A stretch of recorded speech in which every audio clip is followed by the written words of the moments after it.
다 같이 경건한 마음으로 하나님 앞에 예배를 드리겠습니다.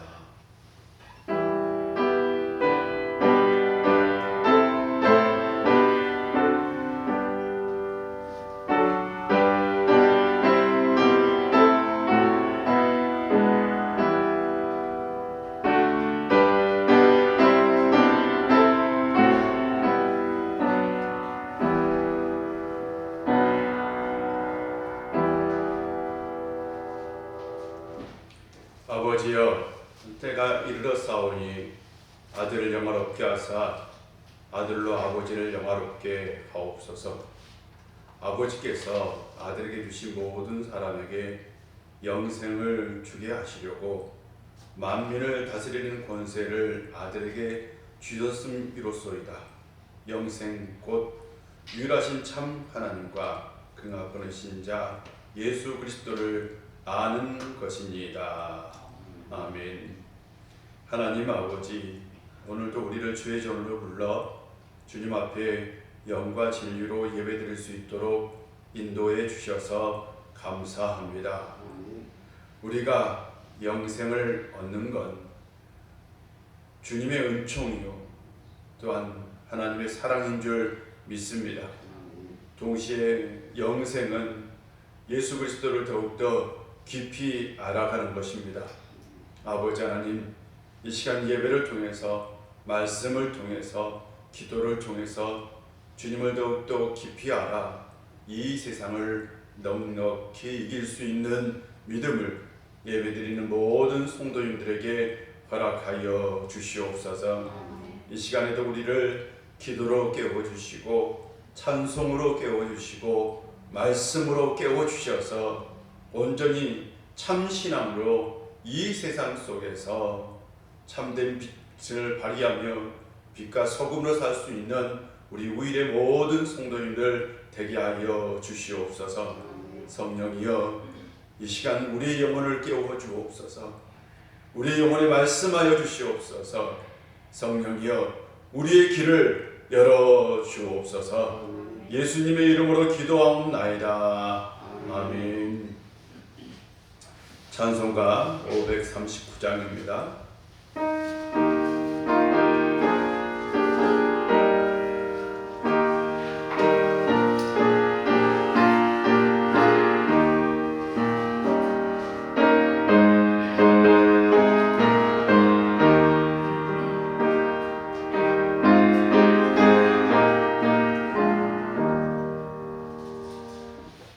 어디에 쉽게 정령이 나가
3편입니다. 시편 3편입니다. 시편 3편 1절부터 8절까지 우리 한 절씩 교독하도록 하겠습니다. 여호와여, 나의 대적이 어찌 그리 많은지요. 일어나 나를 치는 자가 많으니이다. 많은 사람이 나를 데려가여 말하기를 그는 하나님께 구원을 받지 못한다 하나이다. 셀라. 여호와여, 주는 나의 방패시요 나의 영광이시요 나의 머리를 드시는 자이시니이다. 내가 나의 모습으로 여호와께 드리니 그의 성산에 응답하시는지라. 셀라. 내가 누워 자고 깨었으니 여호와께서 나를 붙드심이로다. 천만인이 나를 에워싸친지라 해도 나는 두려워하지 아니하리이다. 여호와여, 일어나소서. 나의 하나님이여, 나를 구원하소서. 주께서 나의 모든 원수의 뺨을 치시며 악인의 일을 꺾으셨나이다. 구원은 여호와께서 싸우니 주의 복을 주의 백성에게 주옵소서. 아멘. 하나님의 은혜가 오늘 예배하는 모든 성도님들에게 함께 하시기를 주의 이름으로 축복합니다. 또한 비대면 예배, 온라인 예배를 통해서도 예배드리는 성도님들에게 하나님의 축복이 함께 하기를 바랍니다. 하늘은 스스로 돕는 자를 돕는다 라는 말이 있습니다. 하늘은 열심히 스스로 노력하는 그 사람을 도와 성공시킨다 라는 말이죠. 이걸 조금 기독교 용어로 바꾼다면 하나님은 열심히 사는 사람을 복주신다 라는 말입니다. 하나님은 열심히 노력하고 인생의 최선을 다하는 사람, 그 사람에게 반드시 복을 주신다 라는 뜻입니다. 성경을 보면 이렇게 산 대표적인 사람이 바로 야곱입니다. 야곱은 자기 외삼촌, 그러니까 형을 속이고 외삼촌에게로 도망을 갔지요. 외삼촌에게서 도망을 가서 7년 동안 외삼촌을 위해서 봉사했습니다. 그리고 나서 마음이 들었던 외삼촌의 딸 나엘을 신부로 달라고 요청을 합니다. 그런데 웬걸 나중에 보니까 동생이 아니라 언니가 언니하고 결혼을 하게 된 거예요. 그래서 다시 외삼촌에게 요청을 하죠. 저는 나엘하고 결혼하고 싶다고. 그래서 외삼촌이 또 7년을 봉사하게 합니다. 그래서 그는 결혼을 하려고 14년 동안 7년을 더해서 14년을 외삼촌을 위해서 봉사하는 인생을 삽니다. 굉장히 성실하게. 그래서 성경에는 보면 7년이 하루같이 지나갔다. 굉장히 빠르게 지나갔다. 그만큼 그는 열심히 노력했던 사람입니다. 그리고 나서 나머지 6년 동안 그는 자신의 지혜와 자신의 힘을 다해서 재산을 축적하기 시작합니다. 딱 6년의 시간, 6년 동안 자신이 할 수 있는 모든 지식을 다 동원합니다. 그리고 자신이 할 수 있는 모든 지혜를 다 짜냅니다. 그리고 나서 재산을 모아요. 어떻게 됐을까요? 나중에 외삼촌보다 더 큰 부자가 되었어요. 속으로 생각했어요. 외삼촌이 10번이나 나를 속였는데 틀림없이 나의 재산을 뺏을지도 모른다. 그래서 부인들을 데리고 어디로 가요? 다시 고향 땅으로 돌아옵니다. 고향 땅에 돌아올 때에 야복강가에서 하나님의 사람을 만났어요. 하나님의 사람과 밤새 씨름을 했어요. 놓지 않는 거예요. 이게 야곱의 특징이죠. 야곱은 뭔가 붙들면 절대로 놓지 않는 사람입니다. 그는 이렇게 얘기합니다. 당신이 나를 축복하기 전에는 내가 당신을 돌려보내지 않겠다라고 얘기합니다. 그때 그 하나님의 사람이 야곱을 축복하고 그의 이름을 이스라엘로 바꿔줍니다. 야곱은 전형적으로 어떤 사람일까요? 성경을 보면 노력의 대가라고 얘기할 수 있어요. 굉장히 노력했던 사람입니다. 자기 인생의 목적이 있다면 그 인생의 목적을 위해서 반드시 노력하고 그것을 이루었던, 그래서 성공했던 사람입니다. 우리는 야곱에게서 배워야 합니다. 성실하게 사는 것, 열심히 사는 것 배워야 합니다. 야곱은 대명사입니다. 어떤 대명사냐? 바로 노력해서 성공한 사람의 대명사입니다. 물론 하나님께서 그에게 복을 주신 건 맞습니다. 그래도 그는 그만큼 노력했던 사람입니다. 신앙인은 누구보다 성실하게 살아요. 신앙인은 누구보다 노력해야 합니다. 신앙인은 누구보다 열심히 살아야 합니다. 그때 하나님께서 여러분 가운데 복을 주실 줄 믿습니다. 항상 인생의 최선을 다해서 성실해서 하나님으로부터 복을 받을 수 있는 우리의 성도님들 되시기를 주의 이름으로 축복합니다. 그런데요, 세상이 꼭 노력한다고 되는 건 아니잖아요. 그렇지 않습니까? 죽으라고 열심히 노력해도 실패한 경우가 있습니다. 성실하게 참 열심히 살았는데도 여전히 가난하게 사는 사람도 있습니다. 세상은 그런 일들이 많아요. 우리가 열심히 노력한다고, 성실하게 산다고 우리가 소망하고 우리가 바라는 꿈이 꼭 이루어진 건 아닙니다. 세상에는 외적인 환경 때문에 오는 실패와 좌절이 있습니다. 예를 들면 IMF와 같은 국가 부도 위기 속에서는 아무리 열심히 뭔가 노력한 사업을 해도요, 부도를 맞을 수 있어요. 그렇지 않습니까? 나의 의지와 상관없이, 내 노력과 상관없이 내가 어려움에 직면할 수 있습니다. 또한 국가의 정책이 바뀌고 어떤 시스템이 바뀔 때에도 내가 하는 사업이 어려워질 수 있는 겁니다. 그런 시대적 환경이 변해서 내가 하는 일이 힘들어질 수 있습니다. 그렇고 보면, 잘 생각해 보면 인생의 어떤 좌절과 절망, 또한 내 삶에 어떤 가난이 있을 때에, 실패가 있을 때에는 두 개의 책임이 있는 것 같아요. 첫 번째로는 내적인 책임이 있고, 두 번째로는 외적인 책임이 있습니다. 내적인 책임은 바로 내가 성실하게 못한 거죠. 내가 뭔가 부족하게 산 거죠. 내가 분명히 뭔가 열심히 노력하지 않았을 수도 있고 시대의 흐름에 뒤처졌을 수 있습니다. 이건 내 잘못이고 내 책임일 수 있어요. 그러나 만약 외적인 책임이었다면 그건 우리의 의지와 상관없이 일어나는 일입니다. 우리의 의지와 상관없이, 우리의 노력과 상관없이 우리가 실패하고 또한 가난해진다면 우리는 사는 것이 힘들 겁니다. 정말 힘들 겁니다. 억울하고 또한 살아가는 게 낙심이 될 것이기도 합니다. 우리가 우리의 힘으로 안 된다라는 것을 느꼈을 때요, 내가 아무리 노력해도 안 된다라는 것을 느꼈을 때요, 그때 우리는 어떻게 할까요? 어떻게 보면 코로나 시대가 그런 시대가 아닙니까?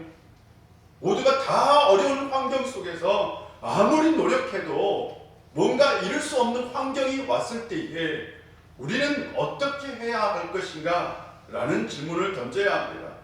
우리 이럴 때 어떻게 살아야 할까요? 시편 3편은 그런 면에서 우리에게 힘이 되는 시편이기도 합니다.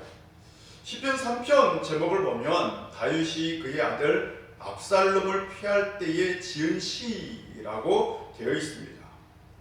다윗에게 아들이 있었는데 그 아들에게 아마 어떤 도망갈 일이 생긴 거죠. 피할 때 지은 시라고 되어 있어요.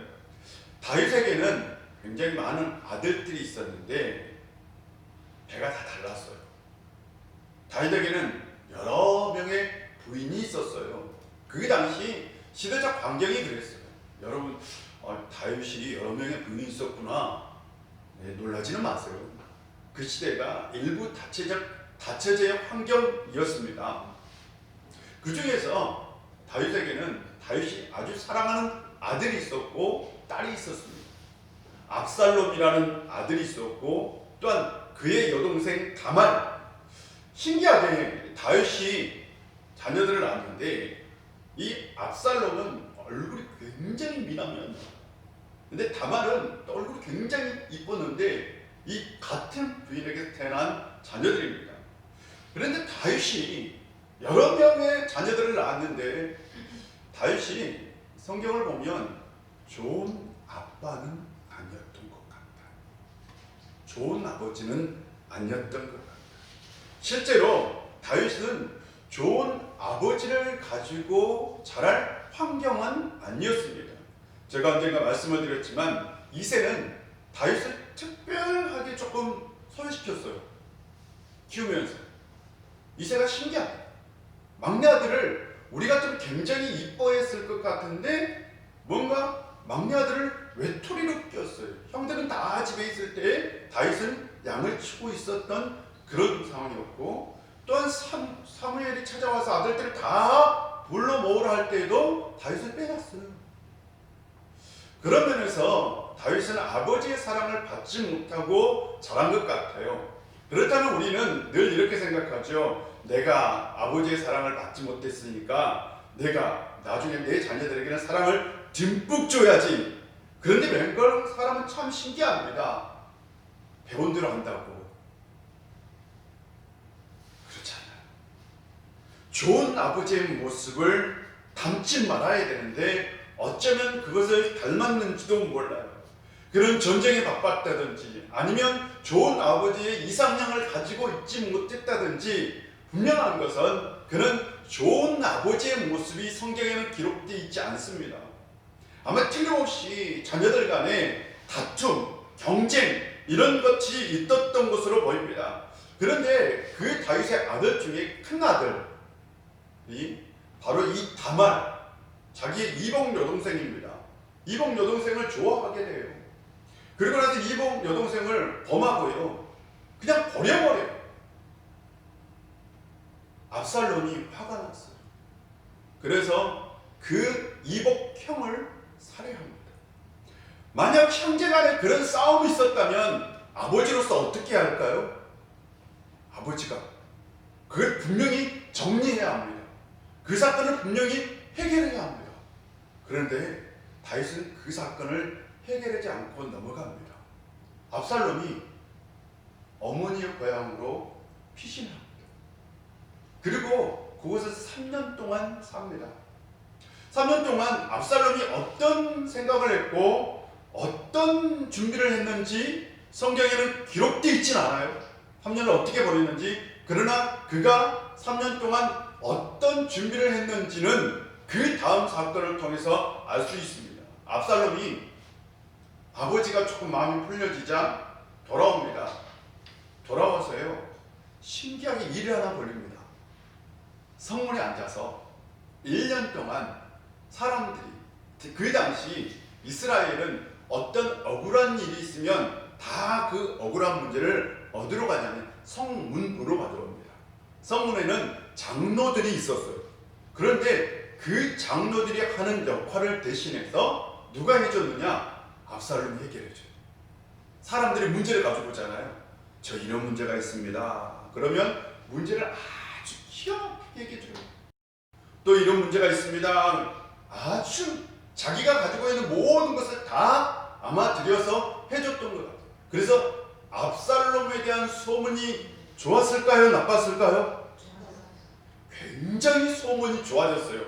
압살롬에 대한 소문이 굉장히 좋게 나면서 사람들이 다 그를 자랑하는 거죠. 얼굴도 잘생겼다니까요. 성경에 보면 정말 얼굴이 잘생겼다라고, 가장 남자에게 아름다웠다라고 표현해요. 성경에서. 그렇게 압살롬은 얼굴도 잘생겼을 뿐만 아니라 사람들의 그 아픈 어려운 문제, 송사 문제 이런 것들을 다 해결해 주었어요. 1년이 딱 지나고요, 아버지에게 얘기합니다. 아버지, 저 헤브론으로 보내주십시오. 헤브론 갔다 오겠습니다. 헤브론이 바로 아버지가 7년 동안 왕 노릇했던 곳입니다. 왕이 되었던 거예요. 그래서 헤브론의 왕이 되는 건 매우 중요합니다. 왜? 누가 거기서 왕이 되었다고요? 아버지가 그곳에서 인정을 받았어요. 그러고 나서 그곳에서 왕이 되었다고. 그것도 7년 동안 그곳에서 왕으로 살았어요. 아버지가. 압살롬이 그걸 알아요. 헤브론으로 가서 각 지파들에게 사람을 보냅니다. 그리고 각 지파들에게 만약 헤브론에서 왕이 되었다, 내가 왕이 되었다 라는 소식을 듣거든 다 외치라고 얘기해요. 그리고 나서 사람들이 모여듭니다. 그때 그는 하나의 전략을 세웁니다. 바로 아버지에게는 유명한 모략가가 있었어요. 전략가라고 표현하죠. 이 사람은 아버지가 어떤 일을 할 때 항상 그 사람을 통해서 전략을 세우고 뭔가를 문제를 해결하는 아주 뛰어난 사람이었습니다. 그런데 그 모략가를 촉촉합니다. 그리고 나서 자기 사람을 만들었어. 그리고 나서 그곳에서 왕이 되었다 라고 선포해버립니다. 다윗이 그 소식을 듣고 이미 사람들의 마음이 누구에게로 흘렀어요? 여러분, 사람들의 마음이 누구에게로 흘렀어요? 압살롬에게 다 흘러버린 거예요. 다윗이 그걸 소식을 듣고 도망을 칩니다. 피난을 가요. 피난을 가는데 정말 슬픈 얼굴로 그가 머리를 헤치고 감람산을 올라갔다라고 기록되어 있습니다. 그가 아들에게 피신해요. 다윗은 골리앗을 이겼던 사람입니다. 다윗이 성경을 보세요. 전쟁을 해서 진 적이 한 번도 없어요. 다윗이 전쟁을 해서 진 역사가 없어요. 모든 전쟁에서 그는 다 이겼습니다. 뛰어난 용사입니다. 지금까지 엄청난 전쟁의 역사를 기록했던 사람입니다. 그런 그가 아들에게 도망쳐. 아들이 온다고 아들하고 싸우지도 않고 그는 피난을 떠납니다. 그 피난을 떠날 때요, 어떤 사람은 다윗을 따라오고 축복해 줍니다. 그런데 어떤 사람들은 다윗을 저주합니다. 그 다윗을 저주한 사람 중에 바로 사울의 친척이 있었어요. 사울의 친척 중에 시므이라는 사람이 있었는데 그가 이렇게 얘기합니다. 떠나가거라. 이 피비린 나는 살인자야. 이 악당은 여호와께서 내가 사울의 집에 흘린 피를 모두 내게 갚아주시는 것이다. 내가 그 자리를 차지했지만 여호와께서 이 나라를 내 아들 압살롬의 손에 넘겨주셨다. 내가 피를 흘린 사람이기에 내 악 때문에 스스로 재앙을 받는 것이다. 악당이라고. 피비린내 나는 사람이라. 네가 피를 흘렸기 때문에, 내가 악하기 때문에 네가 재앙을 받고 있다 라고 저주를 합니다.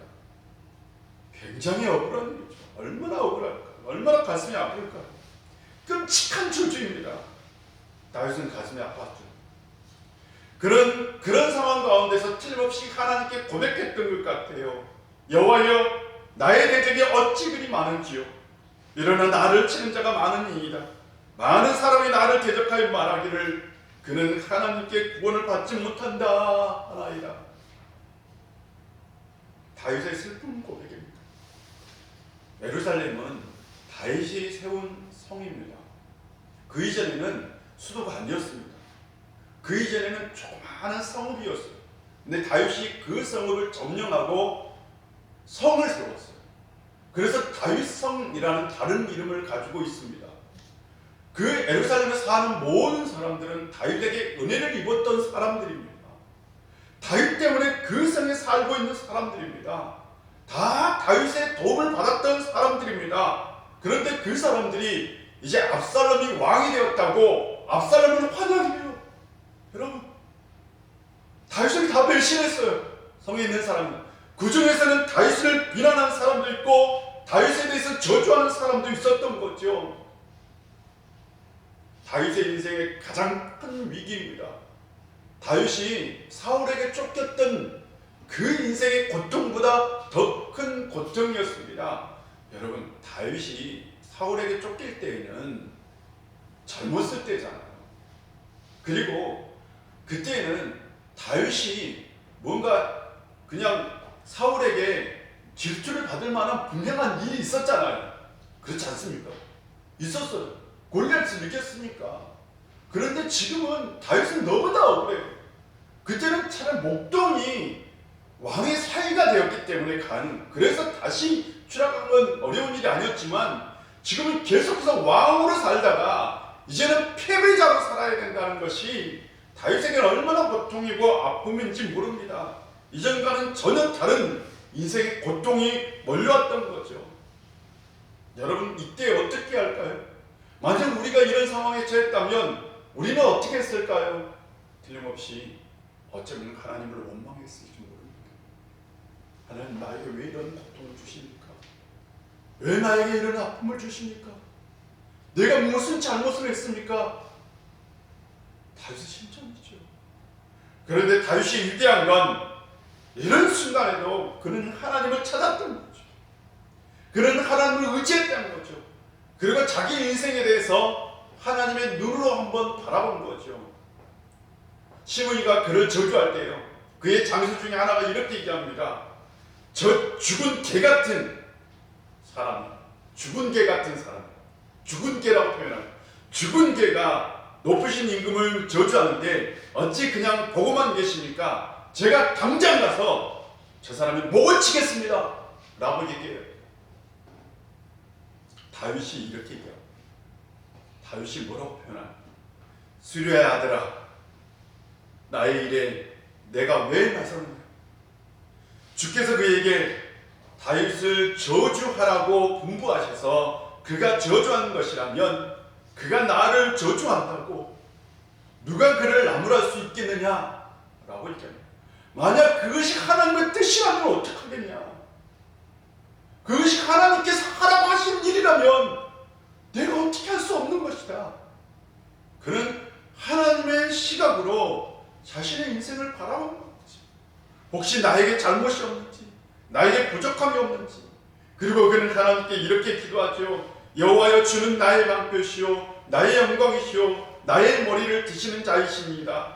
내가 나의 목소리로 여호와께 부르짖으니 그의 성산에서 응답하시는도다. 내가 누워 자고 깨었으니 여호와께서 나를 붙드심이로다.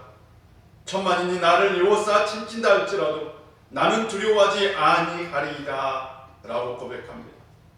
다윗은 지금 쫓기지만 그는 자신의 인생을 하나님의 시각으로 바라보고 더욱더 하나님을 의지합니다. 하나님을 의지하는 그 순간 두려움이 사라져요. 천만인이 진친다 할지라도 나는 두려움이 없습니다 라고 고백합니다. 천만 명이 나를 따라온다 할지라도 나는 두려울 게 없습니다 라고 고백한 거죠. 하나님에 대한 절대적인 신앙만큼은 그는 포기하지 않았던 거죠. 인생에 어떤 어려움이 있다 할지라도, 인생에 가장 큰 위기가 닥친다 할지라도 그는 신앙만큼은 포기하지 않았습니다. 코로나로 인하여 가장 힘든 것이 경제적인 어려움이죠. 사람들이 다 경제적인 어려움을 가졌다라고 호소합니다. 자영업을 하신 분들도 이제 버틸 힘이 없다라고 얘기합니다. 생각해보면 얼마나 힘들까? 얼마나 괴로울까? 직장을 잃은 분들은 얼마나 가슴이 아플까? 생각해보면 너무나 가슴이 아파요. 그런데 저는 그분들에게 있어서 가장 두려운 건 경제적인 위기가 신앙의 위기를 만들까 솔직히 두렵습니다. 믿음이 연약한 분들은 신기하게 삶의 위기가 닥쳤을 때에 가장 먼저 정리하는 게 신앙이더라고요. 오히려 신앙으로 살아야 되는데 가장 먼저 신앙을 정리한다는 게 너무나 가슴이 아픈 거죠. 신앙을 정리한다는 건 신앙을 삶의 도구로 이용했다라는 것밖에 생각되지 않습니다. 저는 그것이 두렵습니다. 사랑하는 성도 여러분, 인생에 어떤 위기가 닥친다 할지라도 신앙을 버리지 않는 성도님들 되시기를 바랍니다. 아멘. 우리 우일교회 성도님 중에는 절대로 이런 일이 없었으면 좋겠습니다. 아멘. 오히려 힘들고 어려울 때에 하나님을 붙드는 다윗의 모습을 보고 하나님을 붙들고 사는 성도님들 되시기를 주의 이름으로 축복합니다. 다윗은 지금 인생의 가장 어려운 일을 만나고 있습니다. 다윗의 인생에 이런 위기는 없었습니다. 그런 위기 속에서 그는 분명히 여호와는 나의 방패시요 나의 영광이시요 나의 머리를 드시는 자시다 라고 고백합니다. 그는 하나님께 부르짖는다 라고 또 고백합니다. 여러분, 인생의 고난을 만나면 우리가 해야 할 건 하나님을 붙들고 하나님을 의지하는 거죠. 오히려 하나님이 나의 방패요 힘이다 라고 고백해야 합니다. 대부분의 사람들은 이런 상황을 만나면 틀림없이 하나님을 먼저 원망할 겁니다. 그러나 다윗은 하나님을 원망하지 않았어요. 이 다윗의 모습을 보면 우리는 욥이 생각납니다. 욥도 인생에 큰 고난이 닥쳐도 그가 하나님을 원망하지 않고 그는 하나님께 처절하게 기도했던 거죠. 다윗도 그랬어요. 신앙의 위대한 선배들은 인생에 고난이 닥치면 그들이 신앙을 포기하는 것이 아니라 오히려 더욱더 신앙을 공고히 하고 하나님께 나아가 하나님께 기도했습니다. 사랑하는 성도 여러분, 인생에 힘든 일이 있을 때에 더욱더 하나님을 붙들고 기도하는 성도님들 되시기를 바랍니다. 아멘. 7절 8절은 다윗의 기도입니다. 여호와여 일어나소서, 나의 하나님이여 나를 구원하소서. 주께서 나의 모든 원수의 뺨을 치시며 악인의 일을 꺾으셨나이다. 구원은 여호와께 있사오니 주의 복을 주의 백성에게 내리소서. 아멘. 다윗의 기도 중에 우리가 유심히 살펴볼 것은 이겁니다. 구원은 여호와께 있다 라는 고백입니다. 구원이 여호와께 있다 라는 이 고백은 이런 고백과 같아요. 내가 사는 건 여호와께 있다. 복이 하나님께 있다.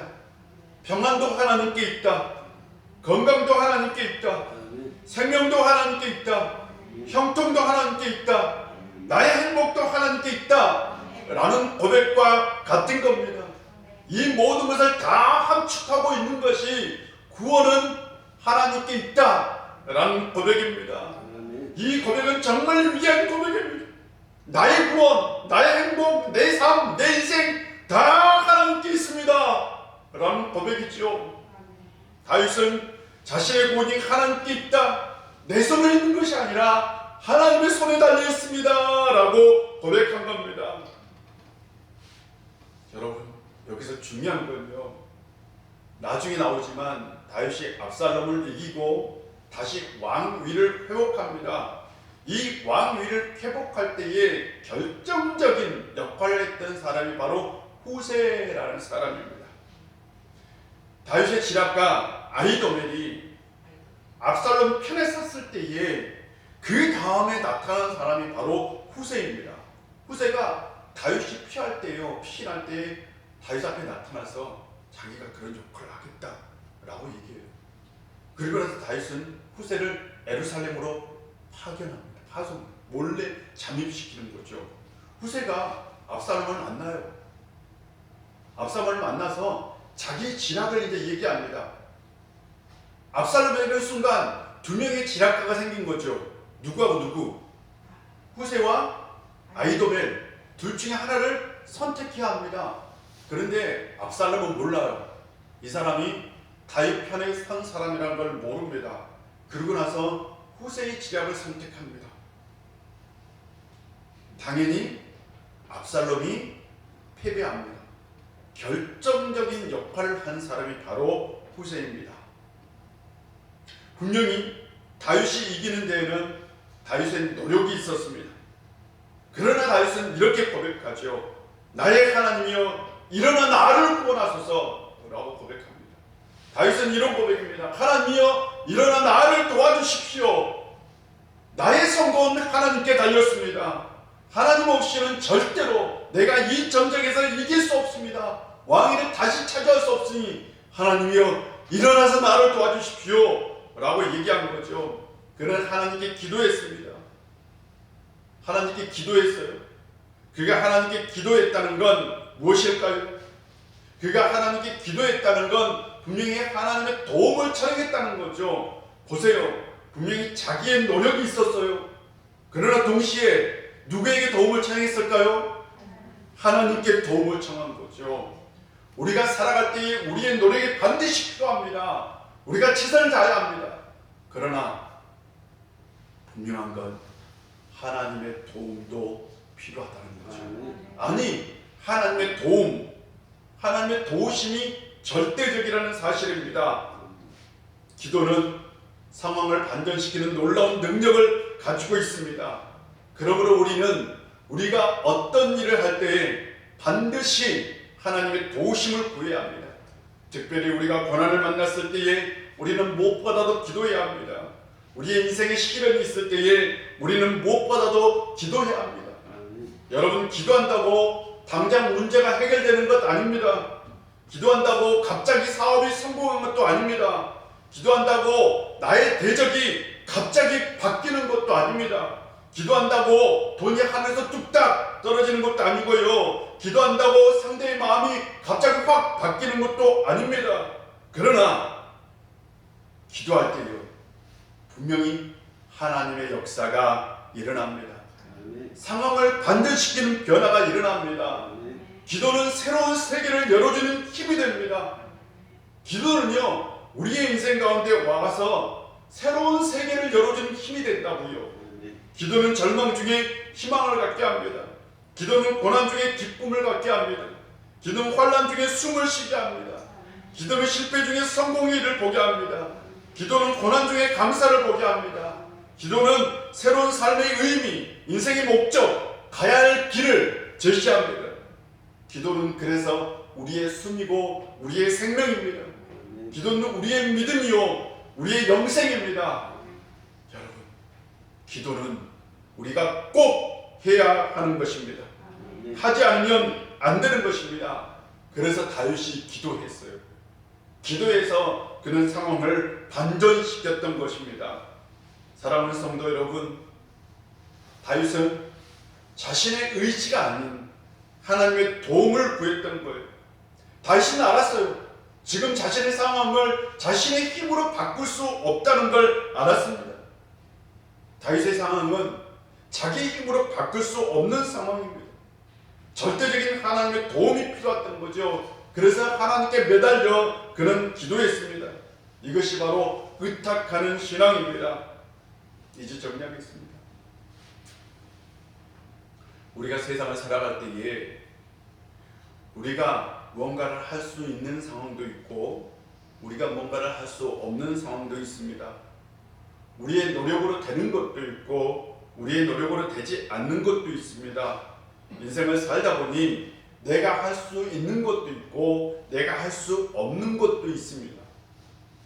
내가 할 수 있는 것, 내 노력으로 되는 것, 그건 내가 최선을 다해야 합니다. 그러나 내 노력으로 되지 않는 것, 내가 환경을 바꿀 수 없는 그것은 하나님의 도우심을 구해야 합니다. 하나님은 분명히 스스로 돕는 자를 돕습니다. 그러나 진짜 은혜는 하나님은 도저히 스스로 할 수 없는 일에 도움을 주신다는 거죠. 이 은혜를 우리가 경험할 때에 그것이 우리에게 구원이요 은총이 된다는 사실입니다. 사랑하는 성도 여러분, 하나님의 절대적인 은혜가 필요할 때가 있습니다. 인생을 살다 내 힘으로 안 되는 일이 있습니다. 그때에 필요한 건 신앙이요, 기도요, 의지하는 것입니다. 하나님께 모든 것을 맡기십시오. 하나님께 모든 것을 맡겼다고 우리의 노력을 포기하라 라는 것이 아닙니다, 여러분. 그래요? 기도해야 된다고 해서 우리가 노력하지 않고 가만히 있어야 하는 것인가요? 기도한다는 것은 우리의 노력을 중지한다 그런 의미가 아닙니다. 우리는 분명히 행동해야 합니다. 우리는 분명히 실천해야 합니다. 우리는 분명히 움직여야 합니다. 그 중에 우리는 하나님의 도움을 구해야 한다는 사실이죠. 바로 다윗이 우리에게 이것을 보여주고 있습니다. 시편 3편은 바로 다윗이 자기가 할 수 없는 상황 가운데 처했을 때에, 인생의 가장 큰 어려움에 직면했을 때에 그는 하나님을 의지하고 기도했다라는 사실입니다. 한 젊은이가 마차를 끌고 가다가 수렁에 빠졌어요. 아무리 애를 써도 수렁에서 빠져나올 수 없는 거예요. 수렁에서 빠져나올 수 없는 거예요. 그래서 그가 하나님께 기도했어요. 하나님 도와주세요 라고. 천사가 나타났어. 천사가 나타나서 하는 얘기가, 야, 너 밀대에도 계속 기도하는 거야? 라고 얘기했대요. 무슨 말씀인지 아세요? 내가 앞에서 끌고 네가 뒤에서 밀 때에, 그때에도 너는 밀면서 뭐 하라고요? 기도하라는 거예요. 네가 힘을 쓰면서도 기도하라. 네가 노력하면서도 기도하라 라는 거예요. 사랑하는 성도 여러분, 우리의 인생은 우리의 노력과 하나님의 힘이 만났을 때, 즉 우리의 힘과 하나님의 힘이 만났을 때에 그때 진짜 인생의 복이 되고 형통의 역사가 일어난 줄 믿습니다. 그렇게 살아갈 수 있는 성도님들 되시기를 주의 이름으로 축복합니다. 기도하겠습니다.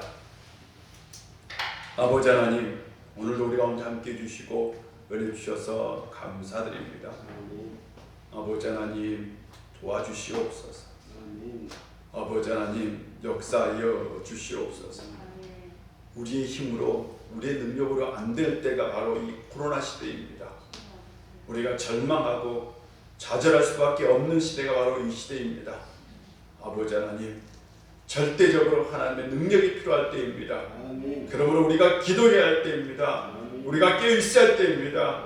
더욱더 신앙으로 나아가야 할 때입니다.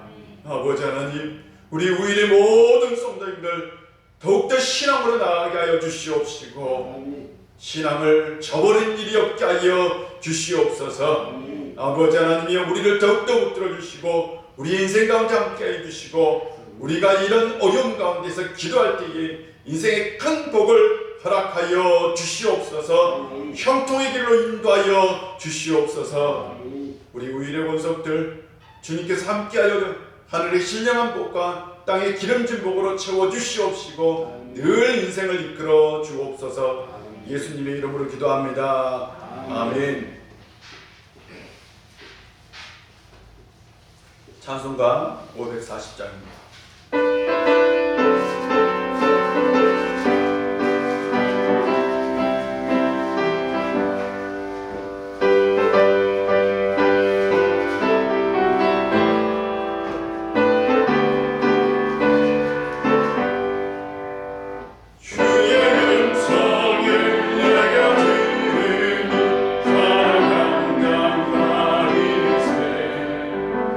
있는 마음으로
되신 우리 아버지, 아버지의 이름을 거룩하게 하시며 아버지의 나라가 오게 하시며 아버지의 뜻이 하늘에서와 같이 땅에서도 이루어지게 하소서. 오늘 우리에게 용할 양식을 주시고 우리가 우리에게 잘못한 사람을 용서해 준 것 같이 우리 죄를 용서해 주시고 우리를 시험에 빠지지 않게 하시고 악에서 구하소서. 나라와 권능과 영광이 영원히 아버지의 것입니다. 아멘.